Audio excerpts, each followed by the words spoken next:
거대한 기업으로부터 조그만 가게까지 이제는 폐쇄된 세계 속에서 살아갈 수 없습니다. 조그만 곳에서도 세계로 수출을 많이 하는 역할을 하는 기업들도 있습니다. 세계와 경쟁하지 않으면 안 되는 세상 가운데 살게 됐습니다. 어떤 문제가 생기면 어디 한번 올리면 아주 그게 무섭게 해서 인생을 파멸로 이끌기도 하고 한 사람의 인생을 완전히 바꿔놔서 멋진 삶을 살게 하는 그런 세상이 됐어요. 세계를 소통하고 살아가야 하는 그런 시대가 되었다는 것입니다. 우리들의 매일매일의 삶에 엄청난 도전의 삶을 가지고 살아야 하는 것이 우리들의 모습이에요. 그런데 이 도전에 소극적인 모습으로 응하면 자멸하고 만다는 거예요. 여러 가지 도전들이 우리에게 수도 없이 다가옵니다. 많이 다가와요. 그럴 때마다 이것을 내 것으로 바꾸고 내 것으로 응답을 하고 이것을 이루기 위해서 애쓰고 노력하며 바라볼 수 있는 마음들 가운데는 놀라운 하나님의 역사가 있다는 거예요. 그런데 스스로 이것을 생각하지 못한 채 있다 보면 스스로 그렇게 자멸해버리고 만다는 거예요. 그러므로 오늘 우리는 매일의 삶의 엄청난 도전 앞에 어떻게 응해야 멋진 인생을 지속하고 성장할 수 있는가, 이것이 문제예요. 오늘 이 모습을 생각하며 은혜를 나누려 합니다. 지난 주간 제가 한 주간 선교지 답사를 했습니다. 한 주간 동안 쭉 어디에서 무엇을 해야 될지 숙소도 여러 가지를 바라보면서 하나님이 올해 우리에게 하게 하실 일이 뭔가를 쭉 제 나름대로 보고 돌아왔습니다. 그거 외에도 제 마음속에 갖는 은혜가 있었습니다. 그것은 뭐냐면 보면 도전이 된다는 사실이에요. 때로는 세상을 살다 보니까 자꾸 잊어버리기도 하고 내 마음속에 가졌던 그 모토를 잃어버릴 때도 있는데 보면서 느껴지는 것은 내가 잊고 있었구나, 놓치고 있었구나 라고 하는 사실을 발견하면서 또 도전을 받게 된다는 거예요. 그래서 봐야 해요. 봐야 도전도 느끼고 은혜의 마음도 가질 수 있는 은혜가 있다는 거예요. 또다시 세계를 가슴에 안고 도전받고 돌아왔습니다. 오늘 우리가 도전하고 이루려면 어떤 모습을 가져야 하는가 몇 가지 생각하려고 하는데, 그 첫째는 긍정적 꿈을 가져야 한다는 겁니다. 엄청난 도전을 당했을 때 우리는 이것을 회피하거나 이것에 대해 부정적인 태도를 가져서는 안 된다는 거예요. 긍정적인 꿈을 가지고 이 도전에 응해야 해요. 쉬운 말로 이야기하면 이것을 보여주신 그 이유를 알고 마음속에 은혜로 여기면서 느낄 수 있고 깨달을 수 있는 은혜가 있게 하신 하나님께 감사해야 한다는 거예요. 어떤 사람들은 봐도 몰라요. 느끼지도 못해. 이거 큰 문제예요. 아프면 아파야 되는데, 아픔을 느껴야 되는데, 이 보면서 놀랍게 우리에게 펼쳐진 은혜를 바라보면서 이걸 긍정적 내 은혜로 받아들이지 못한다는 거예요. 이거 불행한 거예요.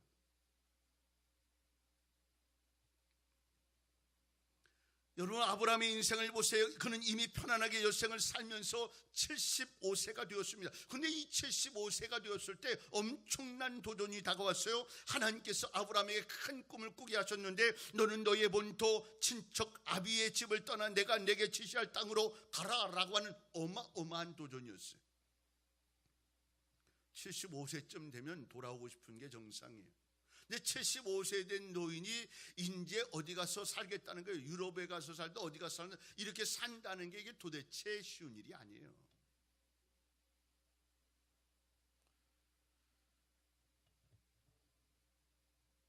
한 목사님 가정이 이제 어디 외국으로 가서 있다가 무엇을 좀 계획하고 있다가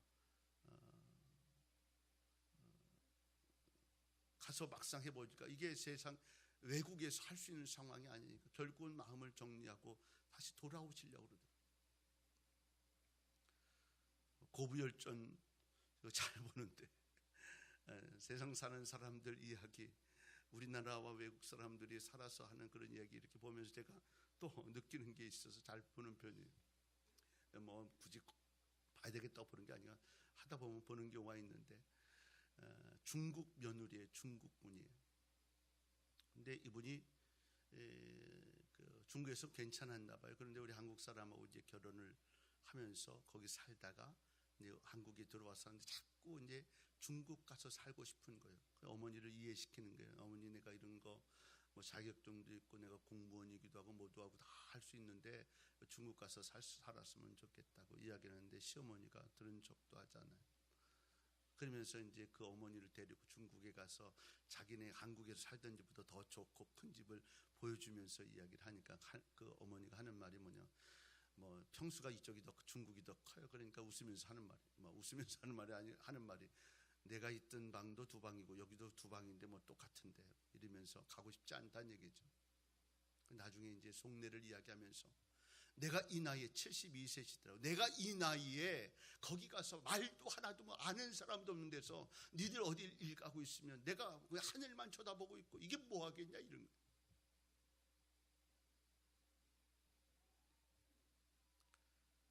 정말 그래요. 그 75세 때 아비친 내가 여태까지 살아왔던 모든 것을 다 정리하고 하나님이 지시한 곳을 향해 가라라고 이야기하는 것은 대단한 도전이죠. 이거 쉽게 결정할 일이 아니에요. 그런데 아브라함은 이 도전을 받고 난 후에 담대하게 이 도전에 응하고 있고 축복된 기회로 바라보고 있다는 거예요. 그래서 그는 담대하게 본토 친척 아비집을 떠나 하나님이 지시한 그 가나안 땅을 향해 갑니다. 오늘 우리에게 주어진 이 엄청난 도전을 역사의 소명으로 받아들이면 본토 친척 아비집을 떠나 새로운 비전을 가지고 나아가게 되어진다는 거예요. 그 새로운, 보는 것마다, 느껴지는 것마다, 은혜의 마음 가지고 볼 수 있는 것마다 내 것으로 축복의 기회로 여길 수만 있다면 이건 얼마나 다행스럽고 은혜스러운 일인가. 그리고 우리들은 나아가야 할 땅에 대한 분명한 꿈을 빨리 마음속에 받아들여야 합니다. 새로운 삶의 목표에 대한 꿈과 환상을 가슴에 안고 새로운 계획, 새로운 사고, 생활의 새 옷으로 갈아입어야 한다는 거예요. 그렇지 않으면 도태하고 사멸하고 말아요. 애굽에서 나온 이스라엘 백성들을 보면 430년 동안 종노릇했어요. 그들이 하나님께서 가나안이라고 하는 새로운 도전을 주셨는데 그들에게는 적과 꿀이 흐르는 가나안 땅에 대해 소망과 열의가 없었어요. 여러분, 이게 참 큰 문제예요. 결국 그들이 마지막 결과는 뭐였습니까? 모두 다 광야에서 죽고 말았다는 거예요. 그래서 그들은 어려운 일이 있을 때마다 이렇게 이야기했어요. 애굽으로 돌아. 애굽에서 살던 때가 더, 무슨 애굽에서 살 때가 더 좋아. 지금 가나안 땅을 향해 하나님의 역사를 꿈꾸는 그 자리가 더 귀한 거죠. 하나님의 멋진 일을 이루고 꿈꾸고 만들어가는 그 일들 가운데 잘 이루어지는 일들도 어려운 일이 있을 수 있어요. 있을 때마다 돌아가자 하면 다 죽자는 얘기예요. 무슨 일이 다 잘만 되겠어요? 이겨내고 또 만들어내고 이루어가면서 그 일을 향해 열심히 가다 보면 그 가나안에 도착하는 은혜를 경험하게 되는 거죠. 하나님이 시작하신 위대한 역사의 움직임을 하나님이 돌이키셔서 애굽으로 돌아가자 이렇게 말씀하지 않아요. 하나님이 시작한 그 일은 하나님이 반드시 이루신다는 사실을 우리의 가슴 속에 알고 있다고 한다면 우리는 날마다 비전의 놀라운 꿈을, 좋은 긍정적 비전의 꿈을 내 가슴 속에 안고 보게 하신 하나님 감사함, 이렇게 가야 하는 거예요. 하나님의 역사의 흐름에 응하지 못한 사람들은 다 광야에서 죽고 말았습니다. 그런데 이 사실을 내 것으로 받고 믿음의 역사를 가지고 가나안은 우리의 땅이라고 이야기했던 그들은 다 가나안에 들어가게 되었어요. 그러므로 뒤를 돌아보지 말아요. 하나님이 새 일을 창조하실 때 그 새 일을 받아들일 수 있는, 내게 보여주신 그 놀라운 비전과 꿈들을 놀랍게 긍정적 마음의 은혜로 받아들여야 돼요.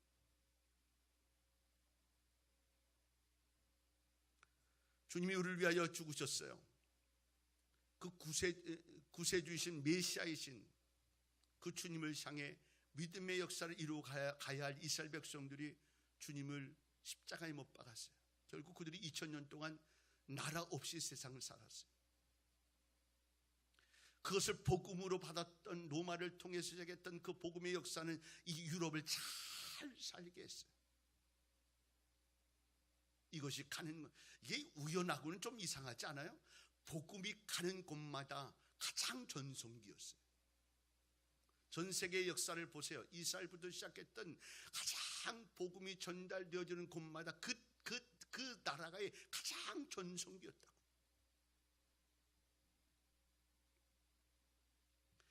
하나님이 새 일을 시작할 때 시작하신 그 일이 놀라운 하나님의 역사를 이루게 하실 줄로 분명히 믿습니다.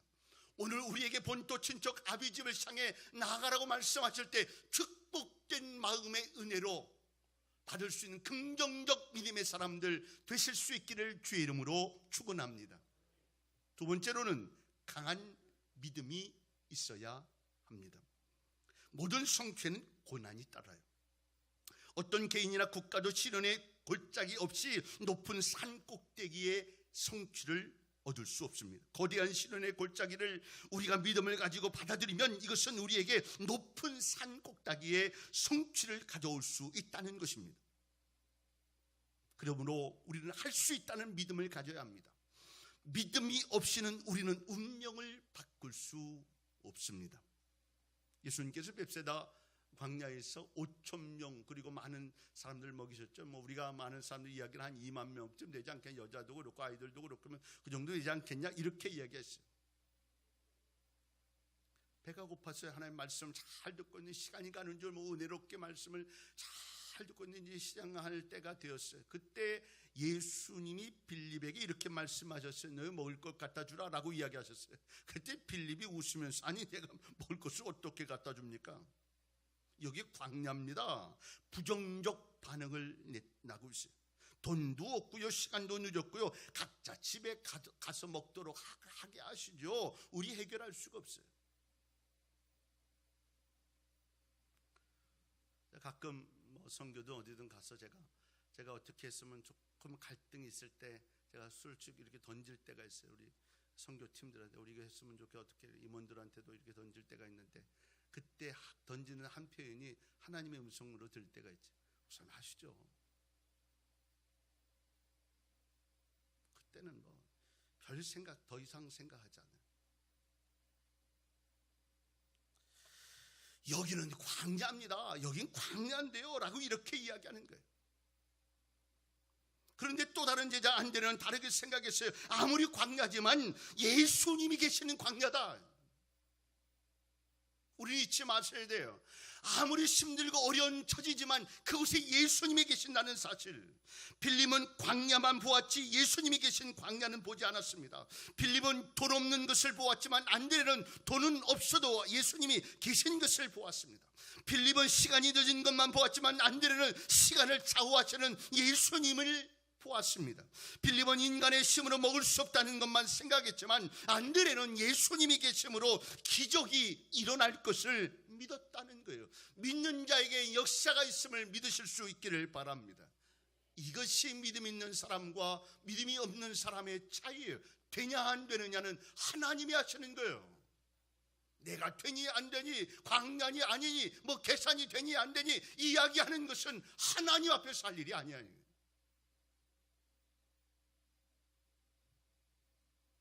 빌립은 예수님을 바라보지 못했기 때문에 믿음을 가질 수 없었습니다. 그러나 안드레는 똑같은 제자, 똑같은 처지에 있었지만 천지 만물을 지으신 예수님을 직시하고 보았기 때문에 그는 믿음으로 그 고백을 하게 된 것입니다.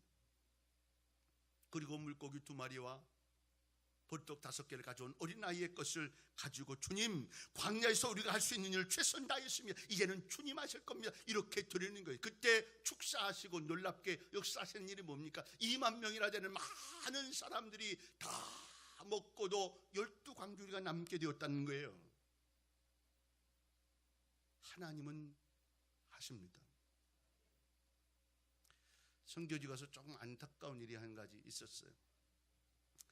제가 저랑 이제 같이 있었던 건데 이제 제 후임으로 와서 있었던 부교육자 출신이 인도네시아에서 추방을 당해서 이제 거기 캄보디아에 있다 그러길래 선교사님들 한 6-7가정 모셔서 마지막 날 돌아오기 전에 좋은 걸 좀 대접을 했어요.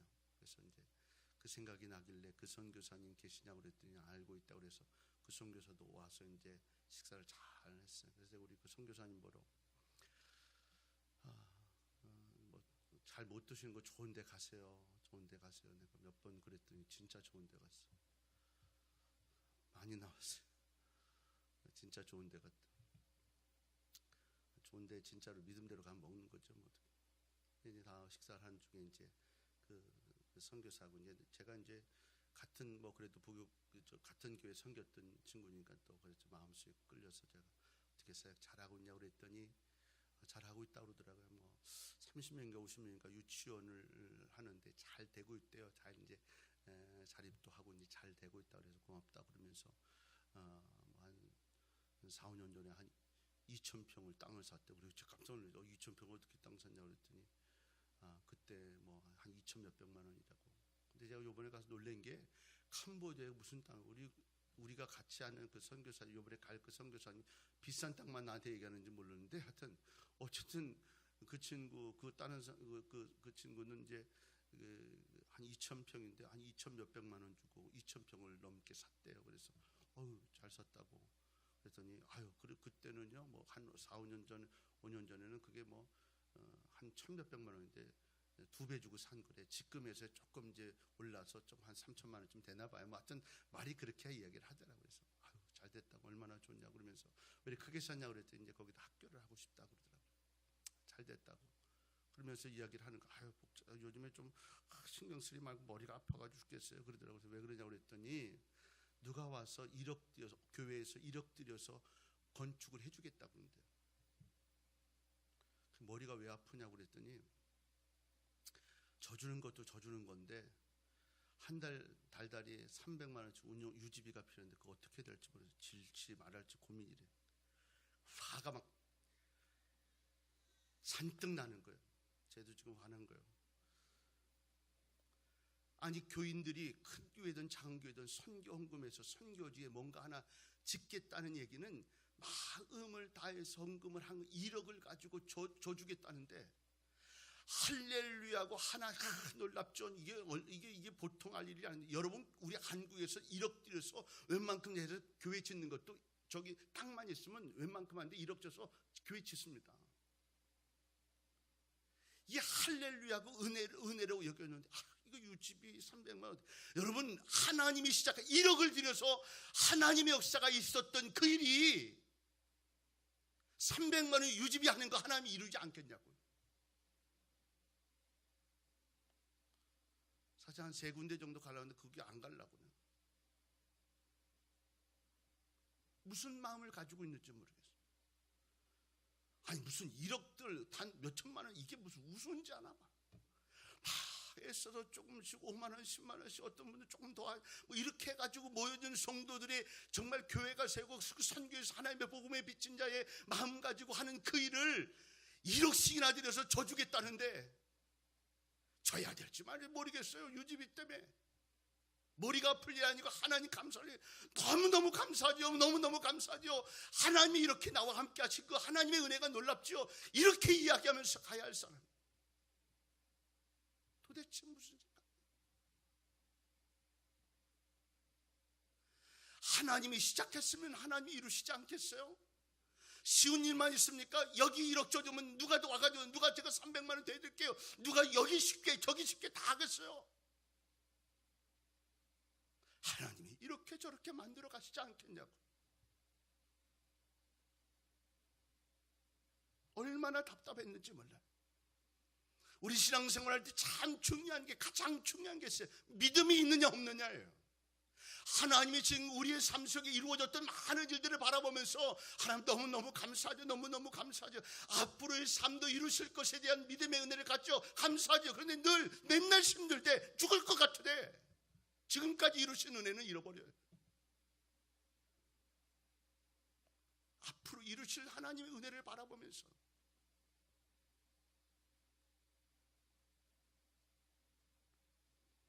예수 그리스도를 의지하고 찾고 바라보면서 나아갈 때 우리의 삶에 언제나 동일하게 우리의 상상을 초월할 모습으로 하나님의 역사를 이루신다는 사실을 믿으실 수 있기를 바랍니다. 하나님께 우리의 믿음이 있는 한 감당 못할 일이 없다는 사실, 할 수 있거든요. 무슨 말이냐? 믿는 자에게 능치 못함이 없느니라. 이 말씀이 여러분의 삶에도 있어지기를 주의 이름으로 축원합니다. 주님이 계신 그 광야, 이게 중요해요.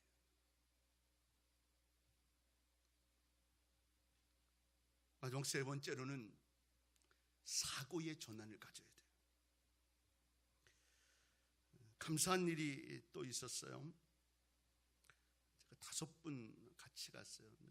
캄보디아에 이제 수도 노회, 저희 노회에서 이제 조그만 교회를 하나 짓거나 교육관을 짓거나 이렇게 하기 위해서 노회장 목사님하고 진경 노회장 2분하고 또 같이 친하게 지낸 이준호 목사님하고 저하고 5명이 갔어요.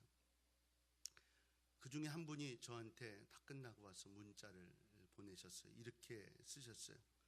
선입견 속에 잠긴 마음으로 출발한 캄보디아.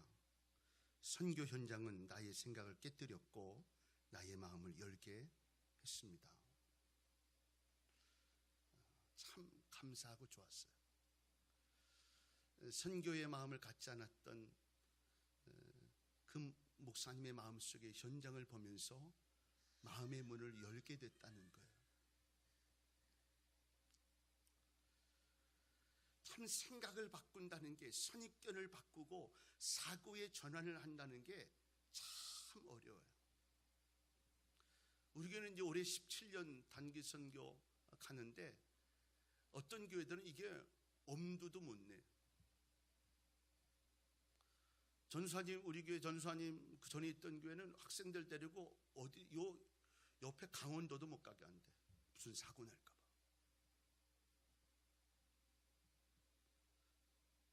아까도 말씀드렸죠. 보면 달라져요.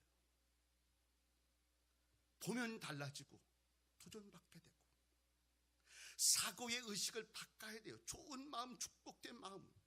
구멍가게들도 어떻게 해야 될까의 마음을 가지고 하면 세계에서 꿈쩍꿈 잘 수 있는, 요즘에 뭐 인터넷에 뭘 가지고 수천 배 어떤 기회를 만든 이런 사람들의 얘기를, 이런 모습을 보면서 이 가슴을 열지 않으면 안 되는, 우리의 눈을 열지 않으면 안 되는 그런 모습을 보게 돼요. 사고의 전환이 있다는 것은 변화가 있을 수 있다는 거예요.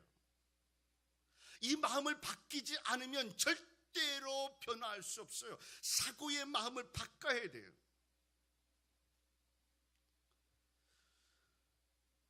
날로 새로운 기술, 경영 혁신 이런 것들을 이루지 않으면 기업 살아남을 수 없어요. 교회도 끊임없이 생각하고 도전받고 뭔가를 느끼지 않으면 안 돼요. 저도 마찬가지고. 제가 신문이든 뭐든 어떤 책이든 어떤 모습이 있으면 다 제가 잘라서 정리해서 보고 있는 게 있어요. 어쨌든 느끼든 도전하지 못하든 그것을 느낄 수 있는 어떤 사고 전환의 기회가 필요해요. 그렇지 않으면 성장과 도전 이룰 수 있는 기회를 놓치고 말아요. 야고보서 1장에도 너희 중에 누구든지 지혜가 부족하거든 모든 사람에게 후히 주시고 꾸짖지 아니하시는 하나님께 구하라 그리하면 주시리라 라고 말씀한, 하나님으로부터 지혜를 얻고 하나님으로부터 아이디어를 받고 이것으로 세상을 바꾸는 거예요. 참 마음이 기뻤던 것 가운데 또 한 가지가 있어요. 캄보디아에 갔는데, 요번에 갔는데 캄보디아의 장로회 신학대학이 있더라고요. 그런데 우리나라에서 장로들은 장로교회가 많잖아요. 합동측, 통합측, 우리 대신측, 고신측 이게 많단 말이에요. 근데 이게 하나로 해서 할 수가 없어요. 우리나라는 안 돼, 어려워요. 근데 캄보디아에 한 20억 들여가지고 20억 들여서 장로교회, 보수, 합동 장로, 통합, 다 보수, 또 그 자유적인 이런 다 플러스 해가지고 장로교회 신학대학을 하나 만들었더라고요. 그런데 잘 만들었어요. 아주 부럽더라고요. 잘 만들었어요. 어떻게 이런 사고를 했을까? 제가 이런 마음을 가졌어요. 그쪽에서 공부하는 친구들 한 명씩만 데려와가지고 여기서 공부시키고 밥 먹이고 뭐 용돈 줘서 이렇게 공부 잘하고 나서 졸업한 다음에 다시 보내면 걔들이 참 멋지게 더 교수도 되고 목회도 잘할 것 같다. 이렇게 제가 얘기했던 선교사님들이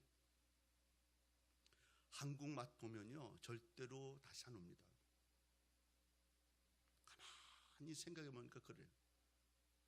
그 학교 그곳에서 잘 키워서 양육하면 잘 되겠다. 그런데 정말 마음에 제가 여러 차례 목사님들한테 오면 내가 너무너무 거기 있는 총장님이 뭐 우연찮게 우리 교단의 증경 초기령했던 분이 이제 돌아가면서 이제 아마 하시는데 한 6년을 아마 하시면서 그 건축을 하시는 건데 제 마음속에 막 뿌듯하고 막 좋았어요. 장로교회가 통합이 되어져서 하나의 신학대학을 만들고 거기 학생들이 와서 공부를 하고 공짜로 아니고 40만 원 50만 원 내야 된다네요. 1년에요. 근데 그렇게 그래도 아이들이 온다네요. 그래서 아이들이 공부를 하면서 거기서 많은 것을 꿈꿀 수 있게 되었다. 그 제 마음속에 갖는 것은 동남아 곳곳에 이렇게 좀 됐으면 좋겠다. 막 제각기로 만들지 말고 장로교가 하나로 만든 교단, 그렇게 학교가 되어져서 잘 가르칠 수 있는 연합되어진 모습, 사고의 전환을 조금만 이해하고 배려할 수 있으면 이런 모습으로 뭔가를 만들어낼 수 있다는 거예요. 도대체 바꾸질 않으려고 그래요. 사고를 안 바꿔. 그래서 인생의 성공도 안 돼요. 내가 가진 게 전부라고 생각해 자꾸 어떤 모습으로 바꿔야 돼요. 우리 교회도 틀을 바꿔야 되고, 여러분의 사업장도 틀을 바꿔야 되고, 여러분의 가정도 틀을 바꿔야 돼요. 그러지 않으면 도전을 이룰 수도 없고 이름을 받을 수도 없어요.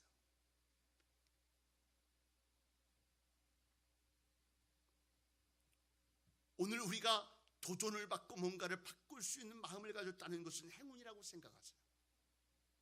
느낄 수 없는 것처럼 비참함은 없어요. 느낄 수 있고 이걸로 인하여 우리가 감당할 수, 야 이거 내가 어떻게 하나 라고 생각할 때 마음속에 하나님, 이 일이 하나님의 살아계심이 증거가 되게 하소서. 이 일이 하나님이 함께 하시는 모든 사람들이 놀라게 하소서. 이 일로 인하여 하나님의 살아계심이 증거되게 하소서. 이렇게 고백할 수 있는 모습이 되어야 하는 거예요. 이 일은 하나님의 역사가 있고요. 사고의 전환이 필요하다. 말씀을 정리합니다. 도전하고 이루려면 어떻게 하는가? 첫 번째, 긍정적 꿈을 갖자. 좋죠. 비관해서 보이긴 하는데 이걸 내가 내 것도 아니, 저건 할 수도 없어 이러지 말고 하나님 내게 주신 그 은혜의 마음 가지고 축복된 마음으로 그리는 거예요. 두 번째는 간 믿음으로 믿지 않는 거예요. 포기하신 하나님이 이루게 하실 거예요. 그리고 그 모습을 가지고 사고의 전환을 하세요. 이렇게 해서 좀 바꾸면 남들이 깜짝 놀랄 인생의 전환으로 놀랍게 변화되는 역사를 이루게 될 줄로 믿습니다. 그 전환의 축복된 마음의 눈으로 더 많은 역사를 이루어내는 저와 여러분 될 수 있기를 주의 이름으로 축원합니다. 기도하겠습니다.